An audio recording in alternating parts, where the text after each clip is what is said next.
प्यारे बच्चों, सुप्रभात।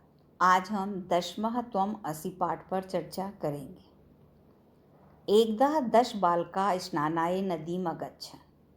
एकदा मतलब एक बार 10 बच्चे स्नान के लिए नदी में गए, मतलब नदी में नहाने गए। ते नदी जले चिरम स्नानम अकुर्वन्। उन सब ने नदी के जल में चिरम मतलब बहुत समय तक स्नान किया। तथा ते तीर्थवा पारम गता। उसके बाद वे तैरकर दूसरे पार पे चले गए, तैर के किनारे आ गए। तदा तेषां नायका अपृच्छत्। तब उनके नेता ने पूछा, अपि सर्वे बालका नदीमुत्तीर्णा। अपि पहले आया तो क्या सभी बालकों ने नदी पार कर ली? तदा कश्चित् बालका अगणयत्। तब किसी बालक ने गिना। तदा मतलब तब, कश्चित् किसी बालक ने गिना। एकः द्वौ त्रयः चत्वारः पञ्च षट् सप्त अष्ट अष्टौ नव। हिंदी संस्कृत में गिनती पढ़ रखी है तुम लोगों ने जैसे। तो 1 2 3 4 5 6 7 8 और 9। सा स्वयं न अगणत। उसने अपने आप को नहीं गिना।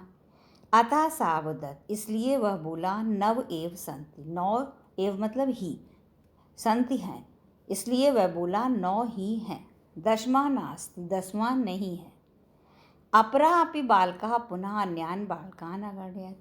फिर दूसरे बालक ने भी फिर अन्य बालकों को गिना। जैसे एक बच्चा गिन रहा था, उसने कहा चलो अब हम गिनते हैं।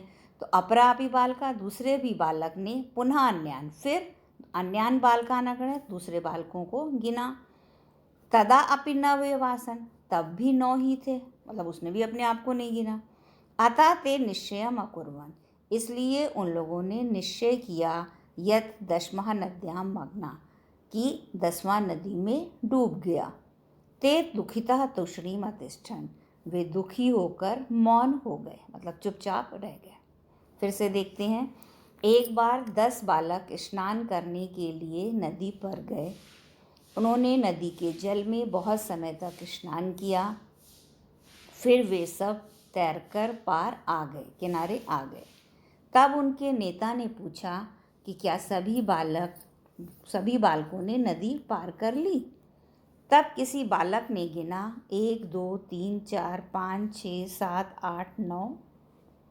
उसने अपने को नहीं गिना, इसलिए वह बोला 9 ही हैं, 10वां नहीं है। और फिर दूसरे बालक ने फिर अन्य बालकों को गिना, तब भी 9 ही थे।